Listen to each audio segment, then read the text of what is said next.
to the Fourth and Long Fantasy Football Show with Corey and Justin. Here they are, the Fourth and Long Fantasy Brothers. Welcome to episode 24 of the Fourth and Long Fantasy Football Show. My name is Corey, and I'm here with my actual brother, Justin. Hello, this is Justin. Justin, it is episode 24, and we are at the halfway point of the NFL regular season. Justin, how are you? What's the news for this week? Yeah, no, it's crazy to think that we're over halfway through the regular season at this point. Most fantasy seasons are coming up on the final 4, 5, maybe 6 weeks of the season. It's a home stretch, man. Yeah, Justin, it is. And let's get started. Let's get things started by talking about a few injury quick hits. Get us started with probably the biggest blow this week, and that's George Kittle. Yeah, big blow to George Kittle, foot injury. They're saying he's going to be out 8 weeks now. At that point, the fantasy season will be done. Reed will be the pickup at tight end for this week.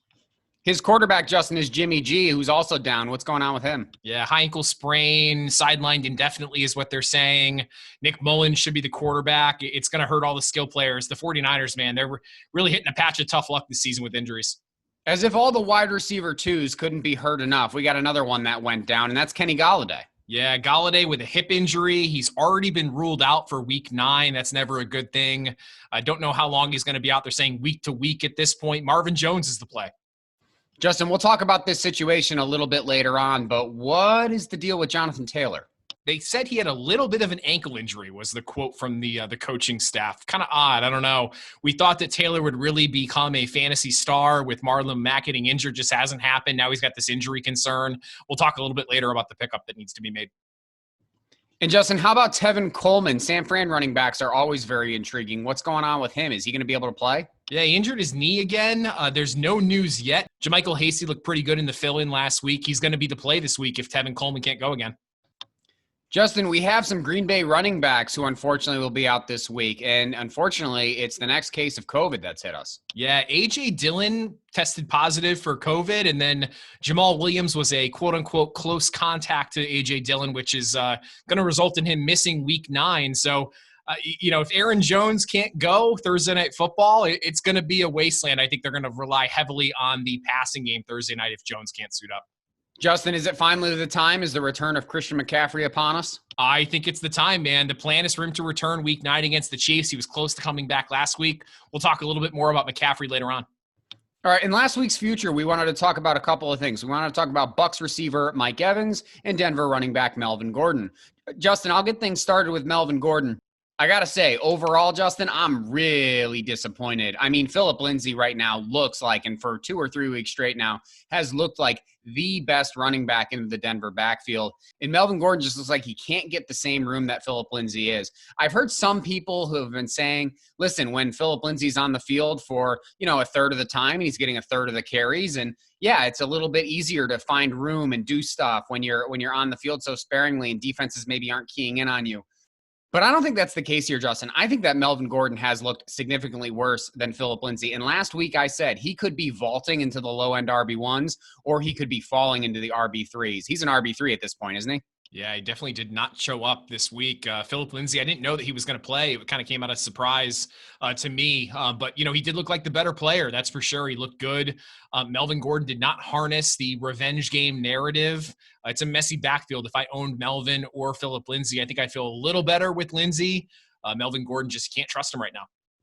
Agreed, Justin. Can you trust Mike Evans? Talk to us about what we learned about this Bucs wide receiver. Yeah, I mean, Mike Evans salvaged his day with a fourth quarter touchdown on Monday Night Football. He went 5 for 55 with a touchdown. The most concerning thing that I'm looking at, Corey, is next week. You got Chris Godwin, who's expected to come back for week 9. And then you also got Antonio Brown, who's going to be integrated into this offense. It's concerning. One of the interesting stats that I saw, Mike Evans in his 4 games without Chris Godwin, he's got 34 targets in those 4 games. He's gone 7 for 104, 7 for 122, 5 for 41, and 5 for 55 with a touchdown in every single one of those games. In the 4 games with Godwin, he's only got 12 combined targets in 4 games with Godwin. He's going from averaging 20 fantasy points without Godwin to only 7 fantasy points with him. I'm concerned, man. Yeah, and if you figure that Godwin is his favored target when Godwin is in, and now you bring in Antonio Brown and the emergence of Gronk, this is definitely a concerning time for Mike Evans. But we'll definitely continue to watch this. Next week will be very, very interesting. Yep. Got to watch the game this coming week against the Saints. It'll be very interesting to see how the targets are divided. I think Antonio Brown will get his fair share of looks. Chris Godwin will get his fair of looks. I'll be curious to see where Evans sits in that pecking order. All right, Justin. Well, with that said, let's get to it. On today's show, all right, we continue our weekly format for you this week. Today, Justin and I will discuss the past, a present, and a future topic as we reflect on Week 8, the midway point, and we get you prepared for Week 9. Yeah, Corey, so I want to get us started today by reflecting on the season of Miami running back Miles Gaskin. Now, unfortunate news for the young back broke Tuesday evening. He's going to miss the next 3 weeks with a sprained MCL. The guy was really coming into his own over the first 8-9 weeks of the season. It's terrible news for the young running back. But, you know, we talked about James Robinson last week, and we deemed him the waiver wire pickup of the year. And if Robinson is the gold medal, then I have to say Miles Gaskin is definitely the silver medal at this point. He's been the bell cow ever since the Dolphins decided to bench Jordan Howard. He's playing 66% of the snaps, averaging about 16 carries in every game and getting about 5 targets a game. So you're looking at over 20 opportunities per game for the young back. He's also handled 86% of the carries inside of the 10-yard line. That's great news. Scoring situations, he's getting the ball in his hands. It was encouraging to see him continue to be utilized with 2 at the helm in Week 8. The schedule is forgiving over the next few weeks, but unfortunately, we won't see him for at least the next 3 games. If you have him, you hold him. Hope he's back for the playoff push here. He's probably helped your team out dramatically. He's a low-end RB1 when he gets back. Just hope he gets back sooner rather than later.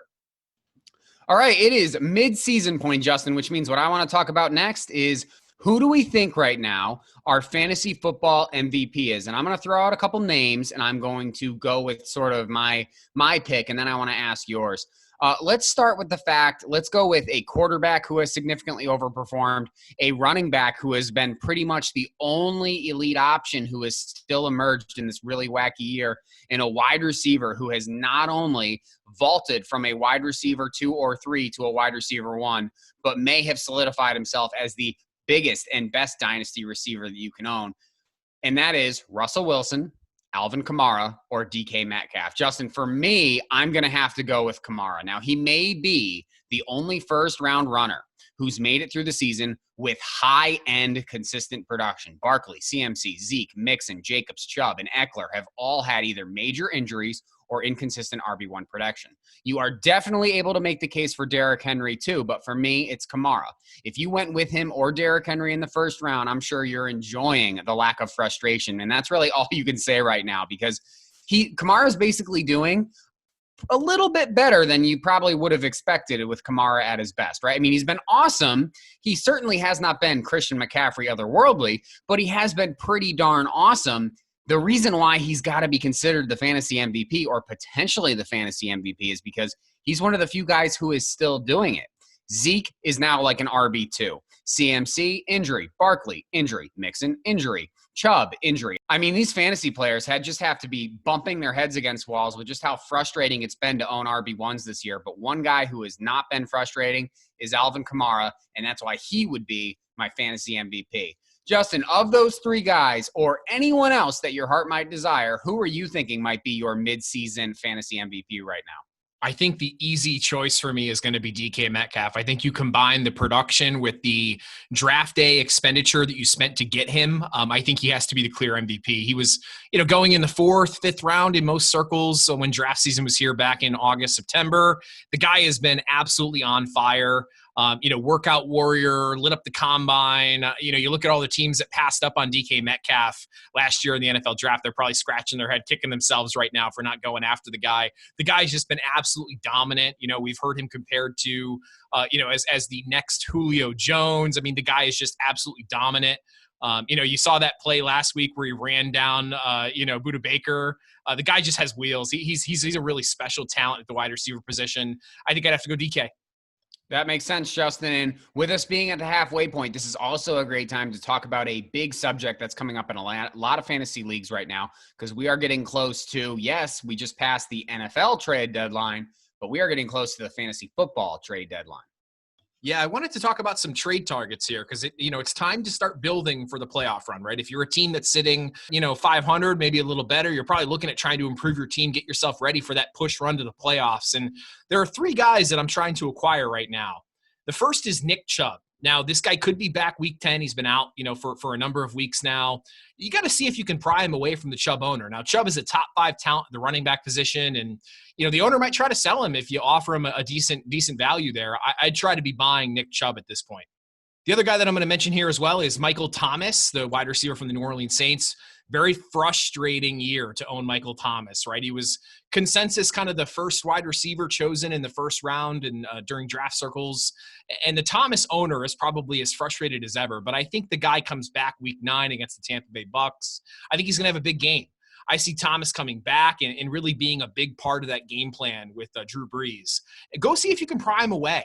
Maybe the owner would take a guy like Miles Gaskin, who we talked about earlier. Now's the time to buy for the stretch run when it comes to Michael Thomas. And then the third guy I wanted to talk about, and this is more of a guy that I think you can get on the cheap right now, and that's Marquise Hollywood Brown. Now, Marquise Hollywood Brown is a player that we really liked a lot coming into the season, but Lamar's struggles this year have really capped Hollywood's production. They just have not been on the same page this year at all. We've seen the highlights, right? Missing Hollywood Brown on wide open deep shots. It's just not clicking right now. The most intriguing thing, though, is that Hollywood Brown is still in the top 10 in terms of air yards in the NFL. He's number 7 actually right now currently, and that's typically a pretty telling stat that can lead to future production. And, what was interesting after this game last week is that Hollywood did go out on Twitter and he did voice his frustration after the game, which he then quickly deleted, which was interesting. But, you got to wonder if it's going to be that squeaky wheel gets the grease narrative, right, that we see. And if Lamar can get back to his 2019 ways, Hollywood could be a weak winner here from the end of the season on.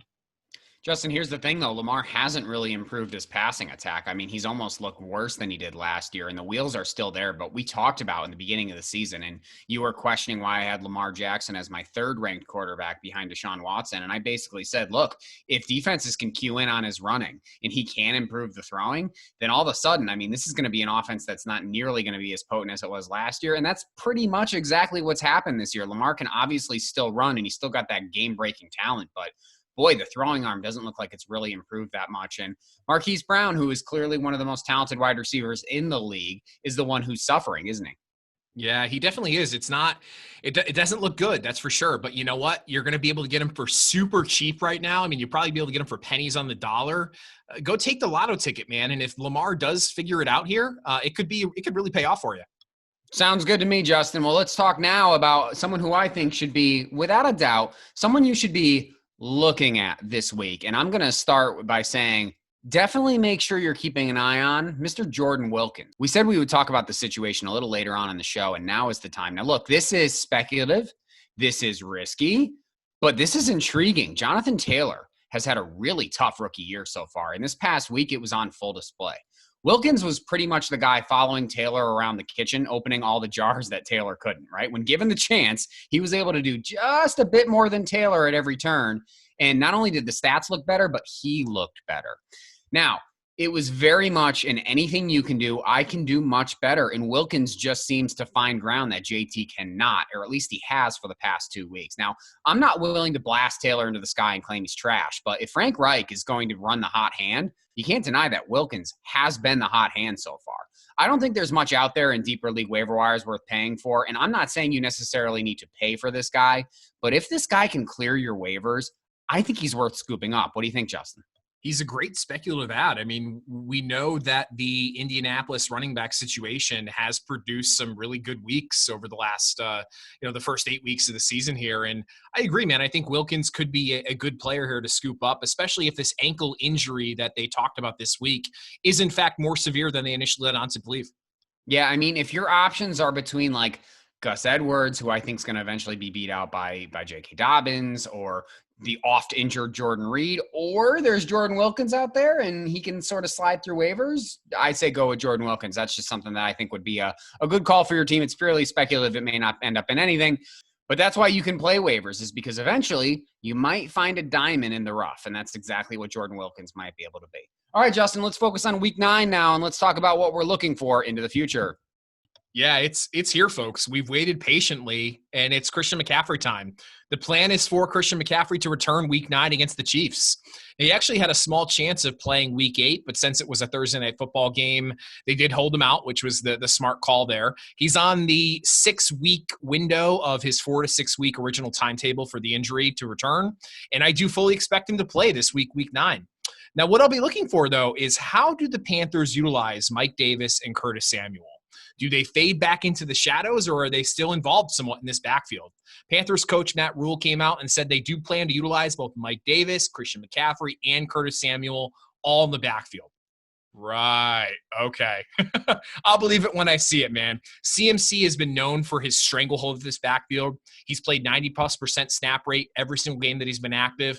Do we see that fall back into the 60 to 70% range with Davis and Samuel playing their fair share of snaps here and there? I don't think so, man. Christian McCaffrey's way too special to keep off the field. He's that dynamo PPR beast. Welcome back to the fantasy football god, Christian McCaffrey. Justin, if you are a Christian McCaffrey dynasty owner, for example, would you want his snap share to fall back into a reasonable range? And I'm only saying this because I think for a while now we've looked at his offensive percentage and how often he's on the field and how much he's used, and just thought, wow, for a small guy on the field, I don't know if this is sustainable. The talent is there, but we're seeing it with other guys. We're seeing it with a guy that I'm going to talk about next. But is CMC going to lose his CMC juice if they continue to run him out there all the time? Is this a good thing that they found Mike Davis, or do you think, no, this is just all smoke and mirrors, it's back to old CMC? I think they invested in Christian McCaffrey this offseason for the next number of years. I think they're going to have to use him. I see very similar usage in years past. I think McCaffrey will be back to his RB1, elite RB1 days here. All right, but Justin, though, I want to ask the question again, though. Is it the right thing for McCaffrey to be back to his old ways? Well, I mean, I guess probably not, right, for his longevity. But with how fickle the running back position is in fantasy football, with how quickly guys can come and go, and you see one guy be an RB1 one year and then he's completely out of the league the next, I'd say give him all the run he can handle. Let's enjoy it while we have it. All right, Justin. Well, speaking of which, it's time we talked about something, and let's talk about Ezekiel Elliott. Now, let's hash this out, Justin. Is this a Todd Gurley, oh, he's fine now, but he's not elite anymore? Is this a dumpster fire of an offense, or is it something in between? That's the big question. Well, Ezekiel Elliott continues to struggle in a season that has gone down the crapper since Dak Prescott's injury. And in redraft, there are serious talks regarding what to do with Elliott.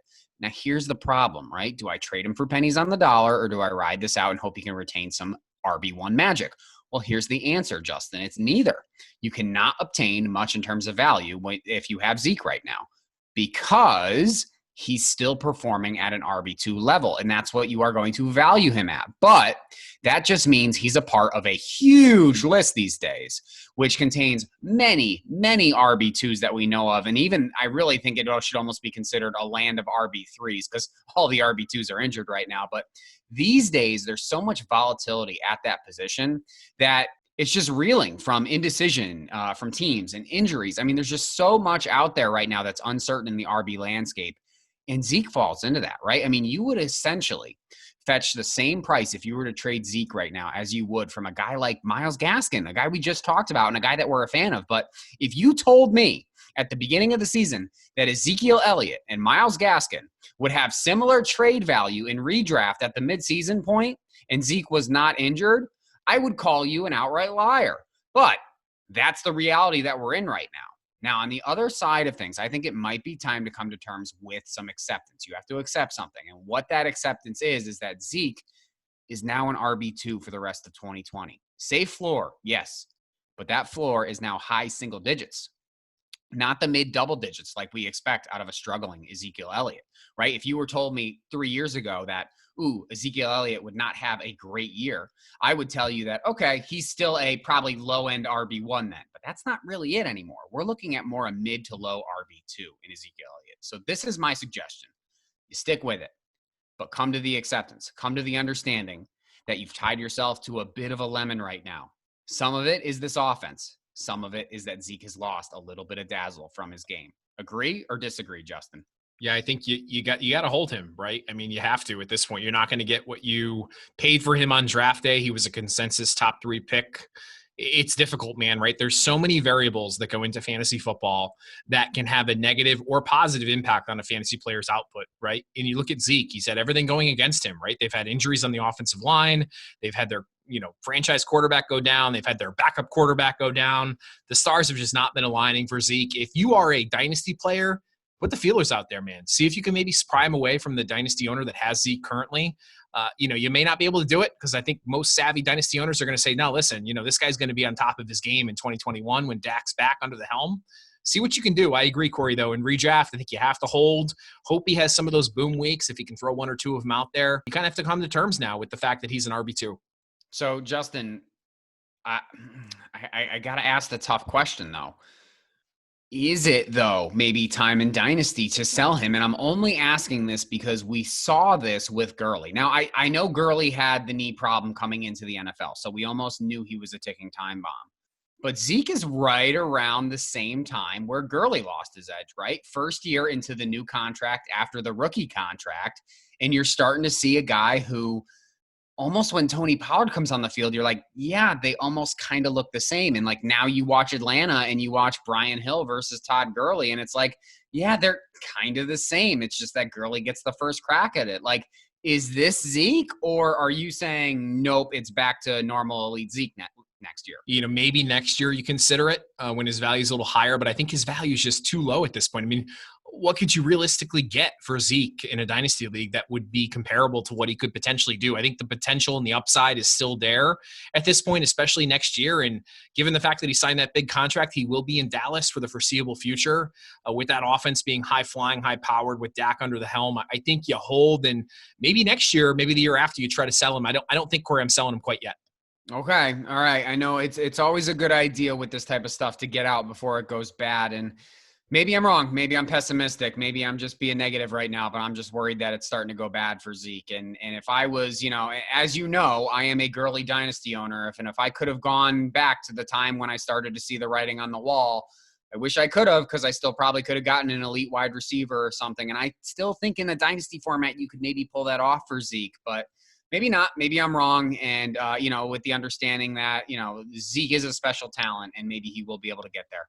So, Corey, let me give you a couple guys here and tell me if you would take, if you were the Zeke owner in a dynasty format, would you take these guys? Let me list off a couple players for you, okay? Go ahead. Understand, though, Justin, that I'm going to be a little more pessimistic, so you might be surprised with the things I'll say yes to, but go ahead. Joe Mixon. I would take it, yep. You would take Joe Mixon? Yes, I would. Miles Sanders. No. Jonathan Taylor. Oh, yes. You'd take Jonathan Taylor? In a pure dynasty, yes. How about a guy like Juju Smith-Schuster? No. Odell Beckham? No. Okay. Interesting. All right. So I wouldn't take that, but those guys are discounted if I'm the Zeke owner. But if I could try and get, I don't know, someone like Josh Jacobs.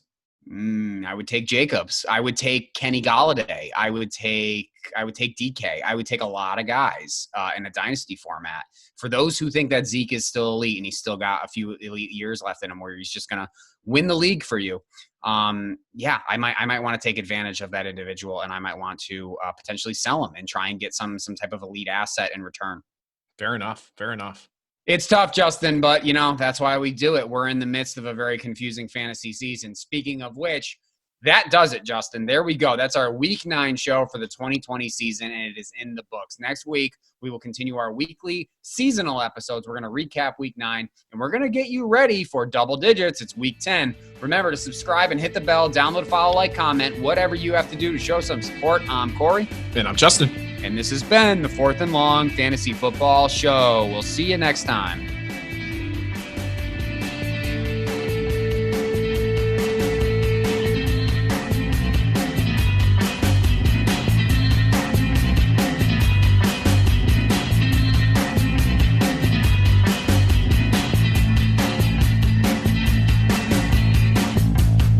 Royalty-free music courtesy of Ben Sound. The views and opinions expressed on today's episode are that of the Fourth and Long Fantasy Football Show. Remember to like and subscribe.